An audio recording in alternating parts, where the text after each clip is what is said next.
4ನೇ ಅಭಿವ್ಯಕ್ತಿ ಕಾರ್ಯಕ್ರಮಕ್ಕೆ ಸಂಚಿಕೆಗೆ ತಮ್ಮೆಲ್ಲರಿಗೂ ಸ್ವಾಗತ.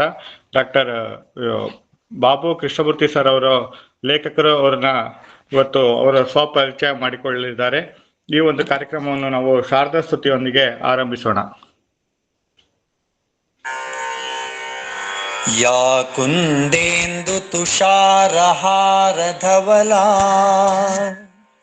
ಯಾ ಶುಭ್ರವಸ್ತ್ರಾನ್ವಿತಾ ಯಾ ವೀಣಾವರದಂಡಮಂಡಿತಕರಾ ಯಾ ಶ್ವೇತಪದ್ಮಾಸನಾ ಯಾ ಬ್ರಹ್ಮಾಚ್ಯುತಶಂಕರಪ್ರಭೃತಿಭಿಃ ದೇವೈಃ ಸದಾ ವಂದಿತಾ ಸಾ ಮಾಂ ಪಾತು ಸರಸ್ವತಿ ಭಗವತಿ ನಿಶ್ಯೇಷಜಾಡ್ಯಾಪಃ.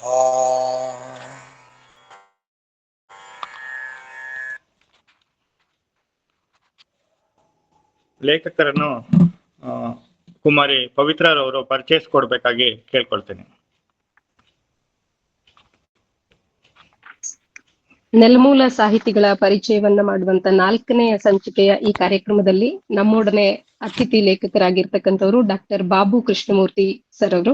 ಅವರನ್ನ ಪರಿಚಯಿಸುವಂತದ್ದು ಇಂದಿನ ನನ್ನ ಸೌಭಾಗ್ಯ ಅಂತ ಭಾವಿಸ್ತಾ, ಡಾಕ್ಟರ್ ಬಾಬು ಕೃಷ್ಣಮೂರ್ತಿ ಅವರ ಕುರಿತಾಗಿ ತಿಳಿಸ್ಬೇಕು ಅಂತಂದ್ರೆ, ಸಾಹಿತ್ಯ ಮತ್ತು ಪತ್ರಿಕೋದ್ಯಮ ಎರಡೂ ಕ್ಷೇತ್ರಗಳಲ್ಲೂ ಕೂಡ ಸಾಕಷ್ಟು ಹೆಸರನ್ನ ಮಾಡಿ ಚಿರಪರಿಚಿತರಾಗಿರುವಂತ ಬಾಬು ಕೃಷ್ಣಮೂರ್ತಿಯವರು ವೆಂಕಟೇಶ ಶಾಸ್ತ್ರಿ ಮತ್ತು ಸೀತಮ್ಮ ಅನ್ನುವಂತ ದಂಪತಿಗಳ ಸುಪುತ್ರರಾಗಿ ಮೇ 11, 1944 ಬೆಂಗಳೂರಿನಲ್ಲಿ ಜನಿಸ್ತಾರೆ. ಸಾಹಿತ್ಯ ಮತ್ತು ಪತ್ರಿಕೋದ್ಯಮಗಳಲ್ಲಿ ಅತೀವ ಆಸಕ್ತಿಯನ್ನ ಹೊಂದಿರುವಂತ ಇವರು ಆಯ್ದುಕೊಂಡಂತ ಕ್ಷೇತ್ರವೂ ಕೂಡ ಪತ್ರಿಕೋದ್ಯಮವೇ ಆಗಿದೆ. ಇವರು ಬಾಲ್ಯದಿಂದಲೂ ಕೂಡ ಬರವಣಿಗೆಯತ್ತ ವಿಶೇಷವಾದಂತ ಒಲವನ್ನ ಹೊಂದಿರುವ ಸಾಹಿತಿಗಳು. ಬೆಂಗಳೂರು ವಿಶ್ವವಿದ್ಯಾನಿಲಯದಲ್ಲಿ BSc ಪದವಿಯನ್ನ ಪಡೆದಿರ್ತಕ್ಕಂಥ ವಿಜ್ಞಾನ ಪದವೀಧರರಾದ್ರೂ ಕೂಡ ಸಾಹಿತ್ಯದೆಡೆಗೆ ಹೆಚ್ಚಿನ ಆಸಕ್ತಿಯನ್ನ ಇವರು ಹೊಂದಿರುವಂತದ್ದು. ಪ್ರಸಕ್ತ ವಿದ್ಯಮಾನಗಳೆಡೆಗೆ, ಕರೆಂಟ್ ಅಫೇರ್ಸ್ ನ ಕಡೆ ತೆರೆದ ಕಣ್ಣು ಯಾವಾಗ್ಲೂ ಕೂಡ ಇವರಿಗೆ ಇರುವಂತದ್ದು. ಲೋಕದ ದನಿ ಆಲಿಸುವ ವಿಶೇಷ ಮನೋಧರ್ಮವನ್ನ ಕೂಡ ಇವರು ಹೊಂದಿದ್ದಾರೆ.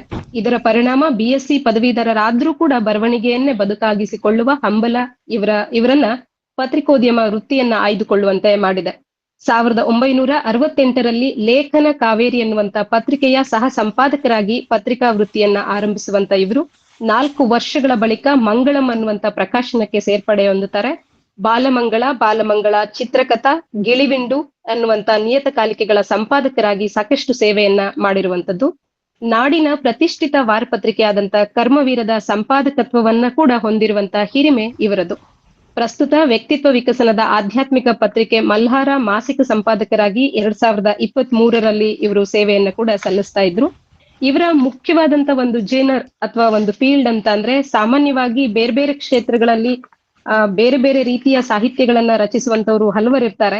ಆದ್ರೆ ಸ್ವಾತಂತ್ರ್ಯ ಯೋಧರ ತ್ಯಾಗ ಬಲಿದಾನಗಳನ್ನ ಸ್ಮರಿಸಿ ಅವರ ಜೀವನದಿಂದ ಸ್ಫೂರ್ತಿಯನ್ನ ಪಡೆದು ಇವತ್ತಿನ ಪೀಳಿಗೆಗೆ ಸರಿದಾರಿಯಲ್ಲಿ ಸಾಗಲು ಪ್ರೇರೇಪಣೆಯನ್ನ ನೀಡುವಂತ ಜೀವನ ಪ್ರೇರಕ ಸಾಹಿತ್ಯ ಕೃತಿಗಳನ್ನ ಇವರು ರಚಿಸಿರುವಂತದ್ದು ಇವರ ವಿಶೇಷತೆ ಅಂತಾನೆ ಕರೀಬಹುದು.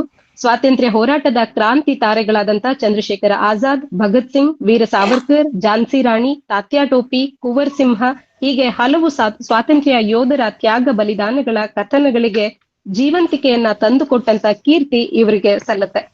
ಪತ್ರಿಕೋದ್ಯಮದ ಜೊತೆಗೆ ಸಾಹಿತ್ಯ ರಚನೆಯಲ್ಲೂ ಕೂಡ ಇವರು ಸದಾ ಸಕ್ರಿಯರಾಗಿ 1971 ಮಿಲಿಟರಿ ತಾತ ಅನ್ನುವಂತ ಮಿಲಿಟರಿ ತಾತ ಕತೆ ಹೇಳ್ತಾರೆ ಅನ್ನುವಂತ ಕೃತಿಯ ಮೂಲಕ ಸಾಹಿತ್ಯ ಲೋಕವನ್ನ ಪ್ರವೇಶ ಮಾಡಿದ್ರು ಕೂಡ ನಂತರದಲ್ಲಿ ಸಾಕಷ್ಟು ಸ್ವಾತಂತ್ರ್ಯ ಹೋರಾಟದ ಒಂದು ಕೃತಿಗಳನ್ನ ನಮ್ಗೆ ನೀಡಿರ್ತಕ್ಕಂಥದ್ದು. ಅವರ ಅಜೇಯ ಕಾದಂಬರಿಯಿಂದ ನಾಡಿನಲ್ಲಿ ಅವರು ಜನಜನಿತರು ಅಂದ್ರೆ ತಪ್ಪಾಗ್ಲಾರ್ದು. ಇವರ ಈ ಎಲ್ಲ ಸಾಹಿತ್ಯ ಕೃಷಿಗೆ ಮತ್ತು ಇವರ ಬಹುಮುಖ ಪ್ರತಿಭೆಗೆ ಪತ್ರಿಕಾ ಅಂಕಣ ಬರಹಗಳಿಂದಲೂ ಕೂಡ ಹೆಸರಾಗಿರುವಂತ ಇವರಿಗೆ ಸಾಕಷ್ಟು ಪ್ರಶಸ್ತಿಗಳು ಸಂದಿವೆ. ಅವುಗಳಲ್ಲಿ ಪ್ರಮುಖವಾದವು ಕರ್ನಾಟಕ ಸಾಹಿತ್ಯ ಅಕಾಡೆಮಿಯ ಗೌರವ ಪ್ರಶಸ್ತಿ, ಕರ್ನಾಟಕ ರಾಜ್ಯೋತ್ಸವ ಪ್ರಶಸ್ತಿ, ತುಮಕೂರು ವಿಶ್ವವಿದ್ಯಾನಿಲಯ ನೀಡುವಂತ ನಾಡೋಜ ಪ್ರಶಸ್ತಿ, ನಾಡಪ್ರಭು ಕೆಂಪೇಗೌಡ ಪ್ರಶಸ್ತಿ, ಉತ್ತರ ಪ್ರದೇಶದ ಸೌಹಾರ್ದ ಸಮ್ಮಾನ್ ಪ್ರಶಸ್ತಿಗಳಿಗೆ ಭಾಜನರಾಗಿರುವ ಈ ಲೇಖಕರು ಇಂದು ನಮ್ಮೊಡನಿದ್ದು ಅವರ ಕುರಿತಾಗಿ ಅವರ ಬಾಯಿಂದಲೇ ಹೆಚ್ಚಿನ ವಿಚಾರಗಳನ್ನ ತಿಳ್ಕೊಳ್ಳೋಣ. ಸರ್, ಸ್ವಾಗತ ನಿಮ್ಗೆ ಕಾರ್ಯಕ್ರಮಕ್ಕೆ. ಈಗ ನೀವು ಮಾತನಾಡ್ಬೋದು. ಪರಿಚಯ ಮಾಡಿಕೊಟ್ಟಂತಹ ಕುಮಾರಿ ಪವಿತ್ರರವರಿಗೆ ಧನ್ಯವಾದಗಳು. ಈಗ ಮುಂದಿನ 20 ನಿಮಿಷಗಳಲ್ಲಿ ಡಾಕ್ಟರ್ ಬಾಬು ಕೃಷ್ಣಮೂರ್ತಿ ಸರ್ ಅವರು ತಮ್ಮ ಅನುಭವಗಳನ್ನು ಮತ್ತು ತಮ್ಮ ಸ್ವಪರಿಚಯವನ್ನು ಮಾಡಿಕೊಡಲಿದ್ದಾರೆ. ಸಾಹಿತ್ಯಾಸಕ್ತರು ಕೇಳುಗರಿಗೆ ಮತ್ತೊಮ್ಮೆ ಸ್ವಾಗತಿಸ್ತಾ ಡಾಕ್ಟರ್ ಬಾಬು ಕೃಷ್ಣಮೂರ್ತಿ ಸರ್ ಅವರಿಗೆ ವೇದಿಕೆಯನ್ನು ಅನುವು ಮಾಡಿಕೊಡ್ತಾ ಇದ್ದೀನಿ. ದಯವಿಟ್ಟು ಸರ್ ತಾವು ಮಾತಾಡಿ ಸರ್. ಈ ಕಾರ್ಯಕ್ರಮದಲ್ಲಿ ಸರ್ ಧ್ವನಿ ಕೇಳ್ತಾ ಇಲ್ಲ. ಧ್ವನಿ ಕೇಳ್ತಾ ಇಲ್ವಾ? ಸರ್ ಧ್ವನಿ ಕೇಳ್ತಾ ಇಲ್ಲ. ಕೇಳ್ತಾ ಇಲ್ವಾ ಸರ್? ಸ್ವಲ್ಪ ಜೋರಾಗಿ ಕೇಳ್ತಾ ಇದೆ, ಸ್ವಲ್ಪ ಮಾತಾಡಿ ಜೋರಾಗಿ ಬರ್ಲಿ.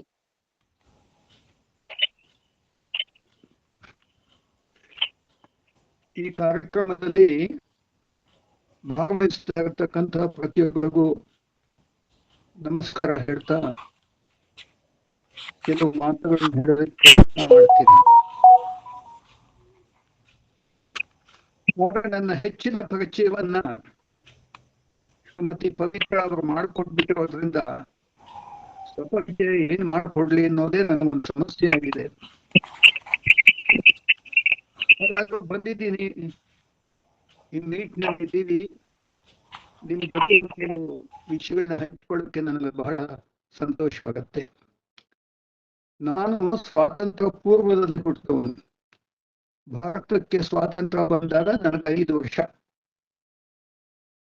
ಆ ಸ್ವಾತಂತ್ರ್ಯದ ದಿನ ಕೂಡ ನಂಗೆ ಚೆನ್ನಾಗಿ ಜ್ಞಾಪಕ ಇದೆ. ಪುಟ್ಟ ಹುಡುಗ ಆದ್ರೂ ಕೂಡ ನಮ್ಮ ಮನೆ ರಸ್ತೆಯಲ್ಲಿ ಪ್ರತಿಯೊಂದು ಮನೆ ಮೇಲೂ ಕೂಡ ತ್ರಿವರ್ಣ ಧ್ವಜ ಹಾರಾಡ್ತಾ ಇತ್ತು, ಹೆಚ್ಚು ಕಡಿಮೆ ಎಲ್ಲ ಮನೆಗಳ ಮೇಲೂ. ಮಲ್ಲೇಶ್ವರ ಬೆಂಗಳೂರಿನಲ್ಲಿ ಬಹಳ ಒಂದು ಸೊಫಿಸ್ಟಿಕೇಟೆಡ್ ಏರಿಯಾ, ಅಲ್ಲಿದ್ದೀನಿ ನಾನು, ನಮ್ಮ ಮನೆ.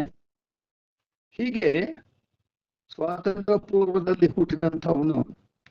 ನಮ್ಮ ಮನೆಯಲ್ಲಿ ನಮ್ಮ ತಾಯಿ, ನಮ್ಮ ಅಣ್ಣ, ನಮ್ಮ ತಂದೆ, ನಮ್ಮ ಅಕ್ಕ, ಇವರೆಲ್ಲರ ಪ್ರೀತಿಗೆ ಸರ್ ಸ್ವಲ್ಪ ಧ್ವನಿ ಕಮ್ಮಿ ಇದೆ ಸರ್, ದಯವಿಟ್ಟು ಚೂರು ಧ್ವನಿ ಕಮ್ಮಿ ಕೇಳಿಸ್ತಾ ಇದೆ.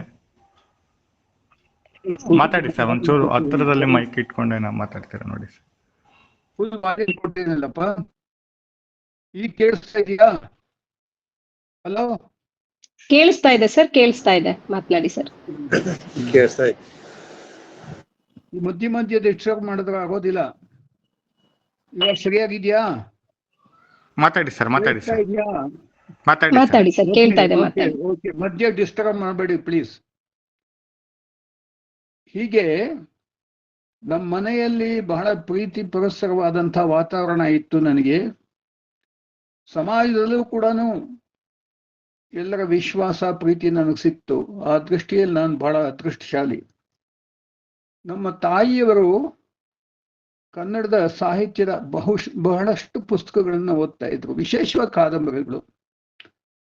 ಆ ಕಾಲ 1930ರಿಂದ 50, 55 ಗಡಗನಾಥರು, ಬಿ ವೆಂಕಟಾಚಾರ್ಯರು ಇತ್ಯಾದಿ ದೊಡ್ಡ ದೊಡ್ಡ ಸಾಹಿತಿಗಳು ಬಹಳ ಗಂಭೀರವಾದಂಥ ಪುಸ್ತಕಗಳನ್ನು ಬರೀತಾ ಇದ್ರು. ಬಂಕಿಂಚಂದ್ರ ಚಟರ್ಜಿಯವರ ಆನಂದಮಠ ಮತ್ತು ದುರ್ಗೇಶ ನಂದಿನಿ, ಕಮಲಕುಮಾರಿ ಇತ್ಯಾದಿ ಸೀರೀಸ್ ಆಫ್ ನಾವೆಲ್ಸ್ ನಮ್ಮ ತಾಯಿ ಓದಿದ್ರು. ಆಕೆಗೆ ತೆಲುಗು ಕೂಡ ಬರ್ತಾ ಇತ್ತು, ನನ್ನ ಮಾತೃಭಾಷೆ ತೆಲುಗು, ಜೊತೆಗೆ ತಮಿಳು ಕೂಡ ಕಲ್ತಿದ್ರು. ಹೀಗಾಗಿ ಈ 3 ಭಾಷೆಗಳ ಉತ್ತಮ ಕಾದಂಬರಿಗಳ ಪರಿಚಯ ನನಗೆ ಆಯ್ತು. ನಮ್ಮ ಅಣ್ಣನವರು ಸ್ವಾತಂತ್ರ್ಯ ಹೋರಾಟದಲ್ಲಿ 42ನೇ ಇಸ್ವಿನಲ್ಲಿ ನಡೆದಂಥ ಕ್ವಿಟ್ ಇಂಡಿಯಾ ಮೂವ್ಮೆಂಟ್ನಲ್ಲಿ ಭಾಗವಹಿಸಿದಂಥವರು. ಬಹಳ ಕ್ಷಾತ್ರದ ಒಂದು ಸ್ವಭಾವದವರು. ಅವರು ಬಹಳ ಇಂಗ್ಲಿಷ್ ನಾವೆಲ್ಸ್ ಓದ್ತಾ ಇದ್ರು, 2ನೇ ಮಹಾಯುದ್ಧಕ್ಕೆ ಸಂಬಂಧಪಟ್ಟಿದ್ದು. ಹೀಗೆ ಬಹಳಷ್ಟು ಇಂಗ್ಲಿಷ್ ಸಿನಿಮಾಗಳು ಯಾವುದು ಯುದ್ಧಕ್ಕೆ ಇಂಥದಕ್ಕೆ ಸಂಬಂಧಪಟ್ಟಂಥದ್ದು ಬರ್ತಾ ಇತ್ತು, ಅದನ್ನೆಲ್ಲ ನಮ್ಮ ಅಣ್ಣವರು ಸಾಕಷ್ಟು ಓದಿದ್ರು. ನನಗೂ ಕೂಡ ಪ್ರೋತ್ಸಾಹ ಕೊಡ್ತಾ ಇದ್ರು, ಕೆಲವು ಚಿತ್ರಗಳನ್ನು ನೋಡ್ಕೊಂಬ ಅಂತ. ಹೀಗಾಗಿ ಚಿಕ್ಕಂದಿನಿಂದ ನನಗೆ ಈ ಒಂದು ದೇಶ, ಸ್ವಾತಂತ್ರ್ಯ ಹೋರಾಟ ನಮ್ಮ ಅಣ್ಣನವರಂತೂ ಅನೇಕ ಲೇಖನಗಳನ್ನ ಕ್ರಾಂತಿಕಾರಿಗಳ ಬಗ್ಗೆ ಒಂದು ಲೆಡ್ಜರ್ನಲ್ಲಿ ಕಟ್ ಮಾಡಿ ಅಂಟಿಸಿಟ್ಟಿದ್ರು. ಅದು ನನಗೆ ಬಹಳ ಪ್ರೇರಣೆ ಕೊಟ್ಟಂತಹ ಸಂಗತಿ. ಒಟ್ಟಿನಲ್ಲಿ ಈ ರೀತಿ ನನ್ನ ಬಾಲ್ಯದಲ್ಲಿ ಸಿಕ್ಕಂಥ ಸಂಸ್ಕಾರ ನನಗೆ ಆ ದಿಕ್ಕಿನಲ್ಲಿ ಯೋಚನೆ ಮಾಡೋ ರೀತಿಯಲ್ಲಿ ಮಾಡ್ತು. ನಂತರ ಆಗಲೇ ಪರಿಚಯದಲ್ಲಿ ಹೇಳಿದ ಹಾಗೆ BSc ಓದಿದೆ. BSc ಆದಮೇಲೆ ಮೆಡಿಕಲ್ ರೆಪ್ರೆಸೆಂಟೇಟಿವ್ ಒಂದು ಕೆಲಸ ಸಿಕ್ಕಿತ್ತು, ಗ್ಲಾಕ್ಸೋ ಕಂಪನಿದು. ಹೋಗಲಿಲ್ಲ. ಅದಕ್ಕೆ ಬದಲು ಲೇಖನ ಕಾವೇರಿನಲ್ಲಿ ಒಂದು ಫೀಚರ್ ಆರ್ಟಿಕಲ್ ಸರ್ವಿಸ್ ಅದು. ಅಲ್ಲಿ ನಾನು ಸಂಪಾದಕೀಯ ವಿಭಾಗದಲ್ಲಿ ಸೇರಿಕೊಂಡೆ. ರಾಷ್ಟ್ರೋತ್ಥಾನ ಪರಿಷತ್ತಿನ ಒಂದು ಅಂಗ ಸಂಸ್ಥೆ ಆಗಿತ್ತು. ಅಲ್ಲಿ 3 ವರ್ಷಗಳ ಕಾಲ ಆದಮೇಲೆ ಹೀಗೆ ಬರವಣಿಗೆ ಬಗ್ಗೆ ಯೋಚನೆ ಮಾಡ್ತಾ ಇದ್ದೆ. ಮೊದಲನೇದೊಂದು ಪುಸ್ತಕ ಬರೆದೆ, ಮಕ್ಕಳಿಗೋಸ್ಕರ ಬರೆದೆ, ಮಿಲಿಟರಿ ತಾತ ಕತೆ ಹೇಳ್ತಾರೆ ಅಂತ. ಅದು 4 ಜನ ಸ್ವಾತಂತ್ರ್ಯ ಹೋರಾಟಗಾರರ ಮೇಲೆ ಬರೆದಿರುವಂಥ ಒಂದು ಪುಸ್ತಕ. ಮಕ್ಕಳಿಗೆ ಒಬ್ಬ ರಿಟೈರ್ಡ್ ಮಿಲಿಟರಿ ಆಫೀಸರ್ ಕತೆ ಹೇಳ್ತಾನೆ. ಆ ಪುಸ್ತಕ ಈಗಲೂ ಕೂಡ ಪ್ರಚಲಿತವಾಗಿದೆ. ಅಯೋಧ್ಯ ಪಬ್ಲಿಕೇಶನ್ಸ್ನವರು ಅದನ್ನ ಪಬ್ಲಿಷ್ ಮಾಡಿದ್ದಾರೆ. ಅದು ಮೊದಲನೇದು. ಅದಕ್ಕೆ ಹಸ್ತಪ್ರತಿ ಸ್ಟೇಜ್ನಲ್ಲೇನೆ ನಮ್ಮ ಕರ್ನಾಟಕ ಸರ್ಕಾರದ ಬಹುಮಾನ ಬಂತು. ನನ್ನ ಸಾಹಿತ್ಯ ಕೃಷಿ ಆರಂಭದಲ್ಲೇ ಬಹುಮಾನ ಬಂದಿದ್ದು. ಇಲ್ಲಿವರೆಗೂ ಬಹುಮಾನಗಳು ಬರ್ತಾನೆ ಇದೆ, ಪ್ರಶಸ್ತಿಗಳು ಬರ್ತಾನೆ ಇದೆ, ಪುರಸ್ಕಾರಗಳು ಬರ್ತಾನೆ ಇದೆ. ಯಾವ ಕ್ಷಣದಲ್ಲಿ ನಾನು ಸಾಹಿತ್ಯಕ್ಕೆ ಕಾಲಿಟ್ನೋ, ಬರವಣಿಗೆಗೆ ಪ್ರಯತ್ನ ಪಟ್ನೋ, ಅದು ನನಗೆ ಈ ರೀತಿಯ ಒಂದು ಅವಕಾಶವನ್ನು ಮಾಡಿಕೊಡ್ತಾ ಇದೆ. ಕರ್ನಾಟಕ ಸರ್ಕಾರದ ಅತ್ಯುನ್ನತ ಪ್ರಶಸ್ತಿ ಅಂತಂದ್ರೆ ಸಾಹಿತ್ಯ ಪ್ರಶಸ್ತಿ, ಪಂಪ ಪ್ರಶಸ್ತಿ. ನನಗೆ ಅಖಿಲ ಭಾರತೀಯ ಸಾಹಿತ್ಯ ಪರಿಷತ್ತಿನ ಆದಿಕವಿ ವಾಲ್ಮೀಕಿ ಪ್ರಶಸ್ತಿನೂ ಸಿಕ್ಕಿದೆ. ಹಾಗೆ ಕರ್ನಾಟಕ ಸರ್ಕಾರ ಕೊಡುವಂಥ ಆದಿಕವಿ ಪಂಪನ ಪ್ರಶಸ್ತಿನೂ ಸಿಕ್ಕಿದೆ. ಬಹುಶಃ 2 ಆದಿಕವಿಗಳ ಪ್ರಶಸ್ತಿ ನನಗೆ ಸಿಕ್ಕಿರೋದು ಮಾತ್ರ ಅಂತ ಕಾಣುತ್ತೆ ಇಲ್ಲಿವರೆಗೂ. ಮುಂದೆ ಬರಬಹುದು ಬಹಳ ಜನಕ್ಕೆ. ಹೀಗಾದ್ಮೇಲೆ ಅದು ನನ್ನ ಶುಭಾರಂಭ. ಮತ್ತೆ ನನ್ನ ರಾತ್ರೋರಾತ್ರಿ ನನಗೆ ಕರ್ನಾಟಕದಲ್ಲಿ ನನ್ನನ್ನು ಪರಿಚಯ ಮಾಡಿಸಿದಂಥ ಗ್ರಂಥ ಅಂದರೆ ಅಜೇಯ. ಸುಮಾರು ಕ್ರೌನ್ 1/8 ಸೈಜ್ನ 700 ಚಿತ್ರ ಪುಟಗಳಿದ್ದಂಥ ಪುಸ್ತಕ. 6 ವರ್ಷಗಳ ಕಾಲ ಅದಕ್ಕೆ ಪ್ರಯತ್ನ ಮಾಡಿದೆ. ಪತ್ರಗಳ ಮೂಲಕ, ಬೇರೆ ಬೇರೆ ದಾಖಲೆಗಳನ್ನು ಸಂಗ್ರಹಿಸೋದ್ರ ಮೂಲಕ, ಕೊನೆಗೆ ಉತ್ತರ ಪ್ರದೇಶ ಅಲ್ಲಿ ಹೋಗಿ ಅಲ್ಲಿ ವ್ಯಕ್ತಿಗಳನ್ನ ಭೇಟಿ ಮಾಡೋದ್ರ ಮೂಲಕ. ನನ್ನ ಅದೃಷ್ಟ ಅಂದ್ರೆ ಈ ಕಾದಂಬರಿಯ ನಾಯಕ ಚಂದ್ರಶೇಖರ್ ಆಜಾದ್, ಅವನ ಅನೇಕ ಜನ ಸಹಕಾರಿಗಳು ಜೀವಂತವಾಗಿದ್ದರು. ಅವ್ರನ್ನೆಲ್ಲ ಭೇಟಿ ಮಾಡಿ, ಅವರ ಜೊತೆಯಲ್ಲಿ ಮಾತನಾಡಿ, ಅಲ್ಲಿವರೆಗೂ ಗೊತ್ತಿಲ್ಲದೆ ಇದ್ದಂಥ ಅನೇಕ ಸಂಗತಿಗಳನ್ನ ಸಂಗ್ರಹಿಸಿಕೊಂಡು ಬರೋದಕ್ಕೆ ಸಾಧ್ಯ ಆಯಿತು.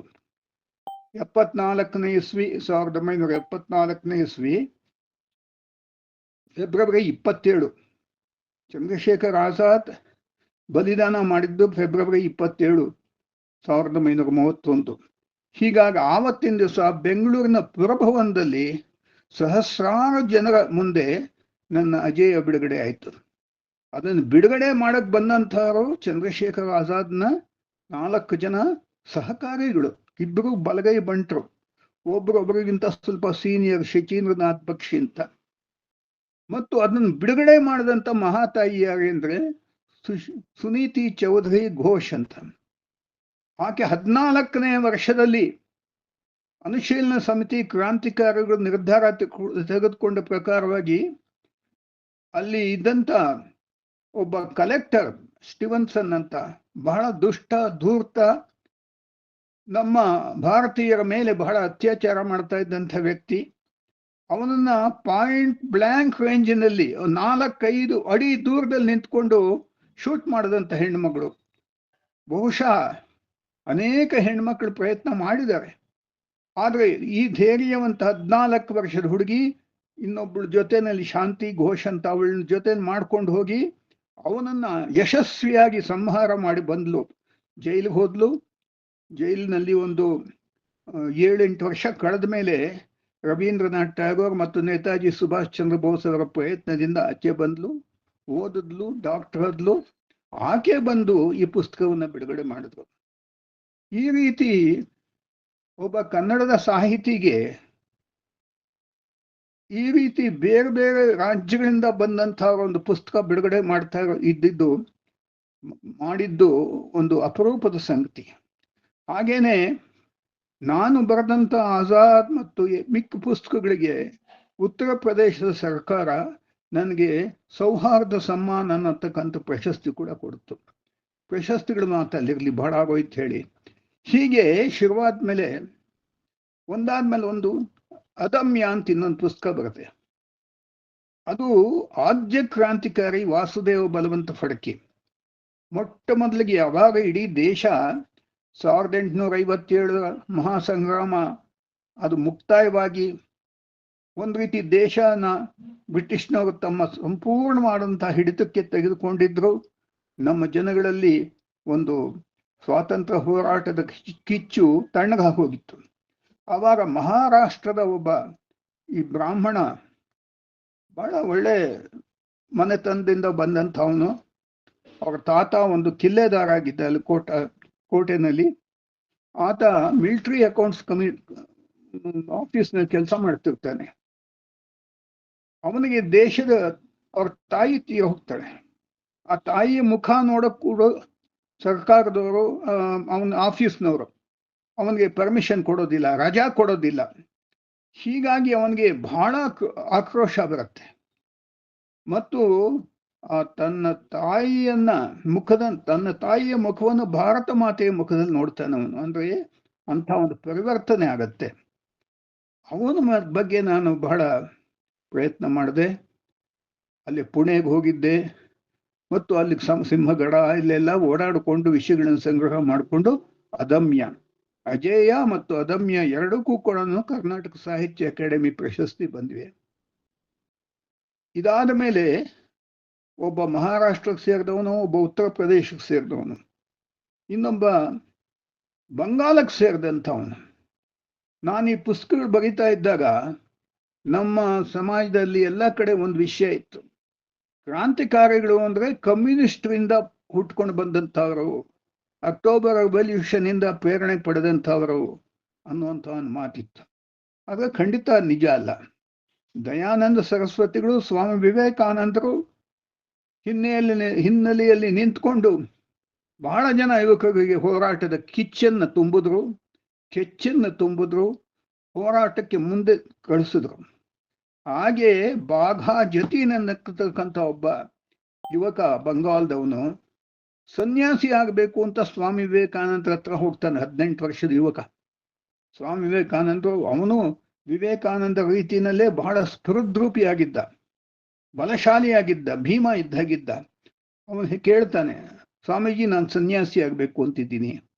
ಅದಕ್ಕೆ ಸ್ವಾಮಿ ವಿವೇಕಾನಂದ ಹೇಳ್ತಾರೆ, ಅವನು ನೋಡ್ಬಿಟ್ಟು, ನೀನು ಸನ್ಯಾಸಿ ಆಗೋದಕ್ಕೆ ಅರ್ಹ ಅಲ್ಲ, ಹೋರಾಟಗಾರನಾಗಬೇಕು. ಅನುಶೀಲನ ಸಮಿತಿ ಅಂತ ಒಂದು ಸಂಸ್ಥೆ ಇದೆ, ಅದರಲ್ಲಿ ಸೇರಿಕೊಂಡು ದೇಶಕ್ಕೋಸ್ಕರ ಹೋರಾಟ ಮಾಡು ಅಂತ ಹೇಳಿದ್ರು.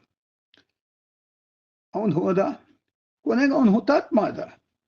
16-17 ಜನ ವಯಸ್ಸಿನ ಮಕ್ಕಳ ಜೊತೆನಲ್ಲಿ ಒಂದು ಗುಡ್ಡದ ಮೇಲೆ ಇದ್ದಾಗ ಬ್ರಿಟಿಷ್ ಪೊಲೀಸು, ಭಾರತದ ಪೊಲೀಸರು ಎಲ್ಲ ಸುತ್ತುವರೆದಾಗ ಅವನು ಹೋರಾಟ ಮಾಡಿ ಅಲ್ಲೇ ಹಸು ನೀಗಿದ. ಅವನ ಜೊತೆಲಿದ್ದಂಥವ್ರು ಇಬ್ಬರಲ್ಲೇ ಸ್ಪಾಟ್ ಡೆತ್.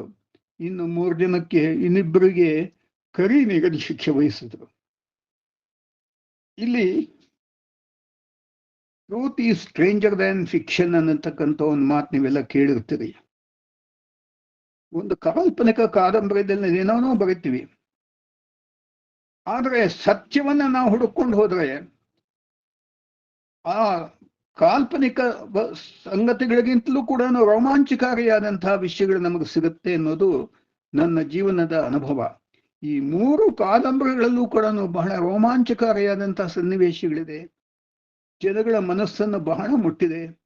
ಜನಗಳು ಇವತ್ತಿಗೂ ಕೂಡ, ಅಜೇಯಕ್ಕೆ 52 ವರ್ಷಗಳಾಯಿತು, ಅದಮ್ಯಕ್ಕೆ 42 ವರ್ಷಗಳಾಯಿತು, ರುದ್ರಾಭಿಷೇಕಕ್ಕೆ ಒಂದು 30 ವರ್ಷ ಆಯಿತು. ಇಷ್ಟು ವರ್ಷ ಆದರೂ ಕೂಡ ಕರ್ನಾಟಕದ ಯಾವ ಮೂಲೆಗೆ ಹೋದರೂ ನಾನು ಅಜೇಯ ಜ್ಞಾಪಿಸ್ಕೊಂಡು ನನಗೆ ನಮಸ್ಕಾರ ಮಾಡುವಂಥವ್ರು ಸಹಸ್ರ ಸಂಖ್ಯೆಯಲ್ಲಿ ಜನ ಸಿಗ್ತಾರೆ, ಪ್ರತಿದಿನ ಸಿಗ್ತಾರೆ. ಇಲ್ಲ ಫೋನ್ನಲ್ಲಿ ನನಗೆ ಮಾತಾಡೋವಂಥವ್ರು ಸಿಗ್ತಾರೆ, ಮೆಸೇಜ್ ಕಳಿಸೋವಂಥವ್ರು ಸಿಗ್ತಾರೆ. ಹೀಗಾಗಿ ನನ್ನ ಸಾಹಿತ್ಯದ ಜೀವನ ನನಗೆ ಬಹಳ ಸಾರ್ಥಕತೆಯನ್ನು ಕೊಟ್ಟಿರುವಂಥದ್ದು, ನನಗೆ ಸುಖವನ್ನು ಕೊಟ್ಟಿರುವಂಥದ್ದು, ಸಮಾಧಾನವನ್ನು ಕೊಟ್ಟಿರತಕ್ಕಂಥದ್ದು. ಈ 3 ಮಹಾ ಕಾದಂಬರಿಗಳು ಬರೆದ ಮೇಲೆ ವಿಜಯವಾಣಿಯವರು, ನಾನು ಅವಾಗ ಕರ್ಮವೀರದ ಸಂಪಾದಕ ಆಗಿದ್ದೆ, ವಿಜಯವಾಣಿಯವರು ಒಂದು ಕಾಲಂ ಬರೆಯಕ್ಕೆ ಹೇಳಿದರು. 4 ವರ್ಷಗಳ ಕಾಲ ಈ ಕ್ರಾಂತಿಕಾರಗಳೇ ಹುಡುಕಿ ನಾನು ಸುಮಾರು 200 ಜನ ಕ್ರಾಂತಿಕಾರಗಳ ಪರಿಚಯವನ್ನು ಮಾಡಿಕೊಡುವಂಥ ಇದು ಲೇಖನಗಳು ಬರೆದೆ, ಅಂಕಣ ಬರಹ. ಅದನ್ನು ನಮ್ಮ ಹುಬ್ಬಳ್ಳಿಯ ಸಾಹಿತ್ಯ ಪ್ರಕಾಶನದವರು 4 ವಾಲ್ಯೂಮ್ಸ್ನಲ್ಲಿ ಪಬ್ಲಿಷ್ ಮಾಡಿದ್ದಾರೆ. ಅವೆಲ್ಲ ಹಾರ್ಡ್ ಬೆಸ್ಟ್ ಸೆಲ್ಲರ್ಸ್ ರೀತಿಯಲ್ಲಿ ಅವೆಲ್ಲ ಇವತ್ತಿಗೂ ಕೂಡ ಮಾರಾಟ ಆಗ್ತಾ ಇದೆ. ಪದೇ ಅದಕ್ಕೆ ಮರುಮುದ್ರಣಕ್ಕೆ ಆರ್ಡರ್ಸ್ ಕೂಡ ಬರ್ತಾ ಇದೆ. ಇದೆಲ್ಲ ಈ ಕ್ರಾಂತಿಕಾರಿಗಳ ವಿಷಯ ಎಲ್ಲ ಬರೆದ ಮೇಲೆ ನನಗೊಂದು ಸ್ವಲ್ಪ ಮನಸ್ಸಿಗೆ ಒಬ್ಬ ಲೇಖಕನಾಗಿ ಒಂದು ಸ್ವಲ್ಪ ಅವಲೋಕನ ಶುರು ಮಾಡಿಕೊಂಡೆ, ನನ್ನ ಆತ್ಮಾವಲೋಕನ. ಅದರಲ್ಲಿ ನೋಡಿದಾಗ ಏನು ಪಾಪ 14, 15, 18, 20 ವರ್ಷದವರು, 21, 24, 25 ವರ್ಷದ ಹೋರಾಟ ಮಾಡಿ ದೇಶಕ್ಕೋಸ್ಕರ, ಸ್ವಾತಂತ್ರ್ಯಕ್ಕೋಸ್ಕರ ಪ್ರಾಣ ಬಿಟ್ಬಿಟ್ರು. ಹಾಗೆ ಹೋರಾಟ 1857 ಶೃಂಗೇರಿ ಸ್ವಾಮಿಗಳು ಭಾರತೀ ತೀರ್ಥರು ಹೇಳಿದ್ರಿಂದ ನಾನು 1857 ಪುಸ್ತಕವನ್ನು ನಾನು ಅನುವಾದ ಮಾಡಿದೆ. ಸ್ವಾತಂತ್ರ್ಯ ವೀರ ಸಾವರ್ಕರ್ ಬರೆದಿರೋದು. ಅದು ಅವರೇ ಬೆಂಗಳೂರಿನಲ್ಲಿ ಒಂದು ಸಭೆಯಲ್ಲಿ ಅದನ್ನು ಬಿಡುಗಡೆ ಮಾಡಿದರು ಸ್ವಾಮೀಜಿಯವರು. ಮತ್ತು ಆವತ್ತಿನ ದಿವಸ ಒಂದು 700 ಪುಸ್ತಕಗಳು ಖರ್ಚಾಯ್ತು. ಇಷ್ಟೆಲ್ಲ ಆಯ್ತು. ಮುಖ್ಯವಾಗಿ ನಿಮ್ಗೆ ಹೇಳಬೇಕಾದ್ದು, ಈ ರೀತಿ ಹೋರಾಟ, ತ್ಯಾಗ, ಬಲಿದಾನ, ರಕ್ತಪಾತ ಬರೆದು ಮನಸ್ಸು ಸ್ವಲ್ಪ ನನಗೆ ಒಂಥರ ಬೇಸರ ಆಗ್ಬಿಟ್ಟಿತ್ತು. ಎಷ್ಟು ಬಲಿದಾನಗಳಾಗಿದೆಯಲ್ಲಪ್ಪ, ಎಷ್ಟು ಪ್ರಾಣಾರ್ಪಣೆಗಳಾಗಿದೆಯಲ್ಲಪ್ಪ. ಈ ಒಂದು ಬೇಸರ ಹೋಗಿಸ್ಕೊಳ್ಳೋಕ್ಕೆ ಒಂದು ಅವಕಾಶ ಸಿಕ್ತು. ನಾನು ಪ್ರೊಫೆಸರ್ ಎಲ್ ಎಸ್ ಶೇಷಗಿರಾಯರ ಮನೇಲಿ ಕೂತ್ಕೊಂಡು ಮಾತಾಡ್ತಾ ಇದ್ದೆ. ಆವಾಗ ಒಂದು ಈ ವಿಷಯ ಬಂತು. ಅದು ಅಂದರೆ ಇಸ್ಕಾನ್ನವರು ಅವರ ಸಂಸ್ಥಾಪಕ ಶ್ರೀಲ ಪ್ರಭುಪಾದ ಅವರ ಮೇಲೊಂದು ಲೇಖನ ಪುಸ್ತಕ ಬರೆಯಕ್ಕೆ ಹೇಳಿದ್ರು. ನಾನು ಆ ವಸ್ತು ಎಲ್ಲ ಅಧ್ಯಯನ ಮಾಡಿದ ಮೇಲೆ ಇದೊಂದು ಒಳ್ಳೆ ಕಾದಂಬರಿ ಆಗತ್ತೆ ಅಂತ ಹೇಳಿ ಮಹಾಸಾಧಕ ಅನ್ನತಕ್ಕಂಥ ಒಂದು ಆಧ್ಯಾತ್ಮಿಕ ಕಾದಂಬರಿ ಇದು. This is a thesis novel, a spiritual novel. ಈ ಕ್ರಾಂತಿಕಾರಿಗಳ ಜೀವನ ಕಥೆಗಳನ್ನು ಬರೆದಂಥವನು ಒಂದು ಸ್ಪಿರಿಚುವಲ್ ನಾವೆಲ್ ಬರೆಯೋದಕ್ಕೆ ಸಾಧ್ಯ ಆಯಿತು. ಅದು ಕೂಡ ಬೆಸ್ಟ್ ಸೆಲ್ಲರ್ ಆಯಿತು. ಇವತ್ತು ನಮ್ಮ ಇಸ್ಕಾನ್ನಲ್ಲಿರುವಂಥ ಯುವಕರು ಯುವತಿಯರು ಅದನ್ನ ಭಗವದ್ಗೀತೆ ನೋಡ್ದಂಗೆ ನೋಡ್ತಾರೆ. ಅದರಲ್ಲಿ ಆ ರೀತಿ ಇದೆ. ಬಹಳ ಜನ ದೊಡ್ಡವರೆಲ್ಲ ಕೂಡ ಬಹಳ ಇಷ್ಟಪಟ್ಟರು. ಅದಾದ್ಮೇಲೆ ರಾಮಾನುಜಾಚಾರ್ಯರ ಒಂದು ಸಹಸ್ರಮಾನ ಬಂತು. ಆವಾಗ ಒಂದು ವಿಶಿಷ್ಟ ಅನ್ನುವಂಥ ಪುಸ್ತಕ ಬರದೆ, ಅದು ಕೂಡ ಜನಪ್ರಿಯವಾಗಿದೆ. 4ನೇದು 5ನೇದು ಪ್ರಿಂಟ್ ಆಗ್ತಾ ಇದೆ. ಹೀಗೆ ಸ್ನೇಹಿತರೆ, ನಾನು ಅಖಿಲ ಭಾರತೀಯ ಸಾಹಿತ್ಯ ಪರಿಷತ್ತಿನ ಬೆಂಗಳೂರಿನ ಮಹಾನಗರದ ಮೊದಲನೇ ಅಧ್ಯಕ್ಷ. ಹೀಗಾಗಿ ಅಖಿಲ ಭಾರತೀಯ ಸಾಹಿತ್ಯ ಪರಿಷತ್ತಿನ ಬಂಧುಗಳು ಅಂತಂದ್ರೆ ನನಗೆ ವಿಶೇಷವಾದಂಥ ಅಭಿಮಾನ ಇದೆ, ವಿಶ್ವಾಸ ಇದೆ. ಹೀಗೆ ನನ್ನ ಸಾಹಿತ್ಯ ಯಾತ್ರೆ ಮುಂದುವರೆದಿದೆ. ಈಗ ಇನ್ನೊಂದು ಪುಸ್ತಕದಲ್ಲಿ ನಾನು ತಲ್ಲೀನಾಗಿದ್ದೀನಿ. ಜೊತೆಗೆ ಪರ್ಸನಾಲಿಟಿ ಡೆವಲಪ್ಮೆಂಟ್ ಅಂಡ್ ಸ್ಪಿರಿಚುಯಾಲಿಟಿ, ಅಧ್ಯಾತ್ಮ ಮತ್ತು ವ್ಯಕ್ತಿತ್ವ ವಿಕಸನಕ್ಕೆ ಸಂಬಂಧಪಟ್ಟಂಥ ಮಲ್ಲಾರ ಅನ್ನತಕ್ಕಂಥ ಮಾಸಪತ್ರಿಕೆಗೆ ಕಳೆದ 15 ವರ್ಷಗಳಿಂದ ನಾನು ಕೆಲಸ ಮಾಡ್ತಾ ಇದ್ದೀನಿ ಸಂಪಾದಕನಾಗಿ. ಅದೇ ಇಂಡಾಲಜಿ ಸೆಂಟರ್ ಅಂತಿದೆ, ಅದಕ್ಕೆ ನಾನು ನಿರ್ದೇಶಕ ಕೂಡ ಆಗಿದ್ದೀನಿ. ಈಗ ಈ ಆಗಸ್ಟ್ಗೆ ನನಗೆ 83 ಆಗಿ 84ನೇ ವಯಸ್ಸು ಹೋಗ್ತಾ ಇದ್ದೀನಿ. ಪವಿತ್ರ ಅವ್ರ ನನ್ನ ಪರಿಚಯ ಮಾಡಿಕೊಡುವಾಗ 44ನೇ ಇಸ್ವಿ ಮೇ ತಿಂಗಳು ಅಂತ ಹೇಳಿದ್ರು. ನಿಜ, ನನ್ನ ರೆಕಾರ್ಡ್ಸ್ನಲ್ಲೆಲ್ಲ ಅದೇ ಇದೆ. ಆದರೆ ನಮ್ಮ ಮನೇಲಿ ಬರೆಸಿರೋ ಜಾತಕದಲ್ಲಿ ನಾನು 1943ನೇ ಇಸ್ವಿ ಆಗಸ್ಟ್ 2ನೇ ತಾರೀಕು ಹುಟ್ಟಿದ್ದೀನಿ. ಇನ್ನೊಂದು ವಿಶೇಷ ಅಂದ್ರೆ ಅದು ಶ್ರಾವಣ ಶುದ್ಧ ದ್ವಿತೀಯ ಸೋಮವಾರ. ಯಾರು ನನ್ನ ಹೀರೋ ಚಂದ್ರಶೇಖರ್ ಆಜಾದ್ ಇದ್ನೋ ಅವನು ಕೂಡ ಹುಟ್ಟಿದ್ದು ಶ್ರಾವಣ ಶುದ್ಧ ದ್ವಿತೀಯ ಸೋಮವಾರ. ಅಂದ್ರೆ 1906ನೇ ಇಸ್ವಿಲಿ ಹುಟ್ಟಿದ, ನಾನು 1943ನೇ ಇಸ್ವಿಲಿ. ಇದು ನಾನು ಅಜಯ ಬರೆದ ಮೇಲೆ ಇದು ನನ್ನ ಗಮನಕ್ಕೆ ಬಂತು. ಅದೊಂದು ಬೇರೆ ಸಂದರ್ಭದಲ್ಲಿ ನನ್ನ ಅಜಯದಲ್ಲೇ ಬರೆದಿದ್ದೀನಿ. ಯಾರಾದರೂ ನಿಮ್ಗೆ ಆ ಪುಸ್ತಕ ಸಿಕ್ಕಿದ್ರೆ ಅಜಯ ಯಾತ್ರೆ ಅಂತ ಒಂದು ಚಾಪ್ಟರ್ ಇದೆ, ಆರಂಭದ ಚಾಪ್ಟರು. ಅದರಲ್ಲಿ ನೀವು ಓದಿದ್ರೆ ಅನೇಕ ಈ ರೀತಿಯ ವಿಷಯಗಳು, ಆ ಪುಸ್ತಕವನ್ನ ಹೇಗೆ ಬರೆದೆ, ಅದಕ್ಕೋಸ್ಕರ ಎಷ್ಟು ನಾನು ಪ್ರಯತ್ನ ಮಾಡಬೇಕಾಗಿ ಬಂತು ಅನ್ನೋದನ್ನ ನಾನು ವಿವರಿಸಿದ್ದೀನಿ. ಬಹುಶಃ ಸಮಯ ಹೆಚ್ಚಾಗೋಯ್ತು ಅಂತ ಕಾಣುತ್ತೆ. ಈ ರೀತಿ ಯಾರೋ ಕೇಳಿದ್ರು ಪಾಪ, ಪುಟ್ಟಣ್ಣ ಕಣಗಾಲ್ ಅವ್ರ ಜೊತೆಯಲ್ಲಿ ನಿಮ್ ಸಂಬಂಧ ಹೇಗಿತ್ತು ಏನು ಅಂತದ್ದು ಯೂಟ್ಯೂಬ್ನಲ್ಲಿದೆ. ಯಾರೋ ಕಲಾ ಮಾಧ್ಯಮನೋ ಯಾರೋ ಮಾಡಿದ್ದಾರೆ. ಅದೆಲ್ಲ ಯೂಟ್ಯೂಬ್ನಲ್ಲಿ ಹುಡುಕಿದ್ರೆ ಸಿಗುತ್ತೆ. ನಾನು ಭಾಳ ಸುಮಾರಾಗಿ ಡೀಟೇಲ್ ಆಗೇ ಮಾತಾಡಿದ್ದೀನಲ್ಲ ಮನೋಜ್ ಕುಮಾರ್ ಜೊತೆನಲ್ಲಿ, ಅಂದ್ರೆ ಹಿಂದಿ ಚಲನಚಿತ್ರ ನಟ. ಆಮೇಲೆ ಪುಟ್ಟಣ್ಣ ಕಣಗಾಲ್, ಉದಯ್ ಕುಮಾರ್ ಇವರ ಜೊತೆಲೆಲ್ಲ ನನ್ನ ಇದ್ದಂಥ ಒಂದು ಸಂಬಂಧಗಳ ಬಗ್ಗೆ ನಾನು ಹೇಳ್ಕೊಂಡಿದ್ದೀನಿ. ಸಮಯ ಆಗ್ಬಿಟ್ಟಿರೋದ್ರಿಂದ ನಿಮಗೆಲ್ಲ ಧನ್ಯವಾದಗಳನ್ನ ಅರ್ಪಣೆ ಮಾಡಿ ನನ್ನ ಈ ಕೆಲವು ಮಾತುಗಳನ್ನು ಮುಕ್ತಾಯ ಮಾಡ್ತೀನಿ. ನಮಸ್ಕಾರ.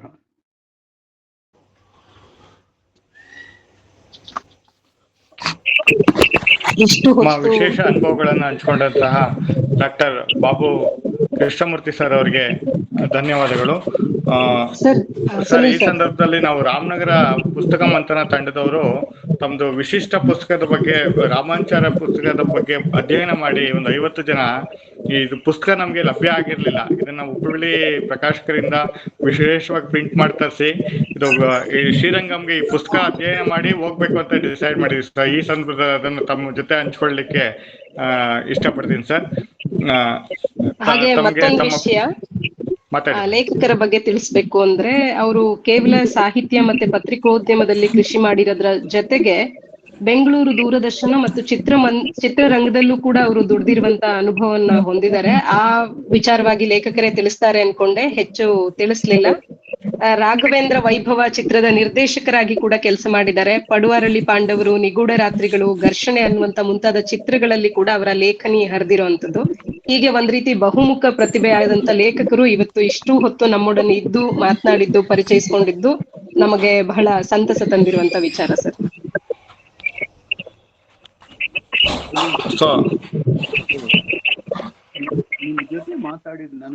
ತಮ್ಮೊಂದಿಗೆ ತಮ್ಮ ಪರಿಚಯವನ್ನು ಮಾಡಿಕೊಂಡು ಈ ಒಂದು ಅಭಿವ್ಯಕ್ತಿ ಕಾರ್ಯಕ್ರಮದ ಉದ್ದೇಶವೇ ಸಾಹಿತ್ಯದ ತಮ್ಮಂತ ಹಿರಿಯರ ಅನುಭವದ ಮಾತುಗಳನ್ನು ಕೇಳಿ, ಹಿರಿಯರು ಕೆಲವು ತಮ್ಮನ್ನು ತಾವು ಸಾಹಿತ್ಯದಲ್ಲಿ ತೊಡಗಿಸ್ಕೊಂಡ್ರೆ ಈ ಒಂದು ಕಾರ್ಯಕ್ರಮ ಸಾರ್ಥಕವಾಗುತ್ತೆ ಅನ್ನೋದು ನನ್ನ ಭಾವನೆ. ಇಷ್ಟು ಹೇಳ್ತಾ ತಮ್ಗೆ ಮತ್ತೊಮ್ಮೆ ಅಭಿನಂದನೆಗಳನ್ನು ಸಲ್ಲಿಸ್ತಾ ಸರ್, ಕಾರ್ಯಕ್ರಮವನ್ನು ಮುಕ್ತಾಯ ಮಾಡೋಣ. ಶಾಂತಿ ಮಂತ್ರದೊಂದಿಗೆ ಕಾರ್ಯಕ್ರಮ ಮುಕ್ತಾಯ ಮಾಡೋಣ.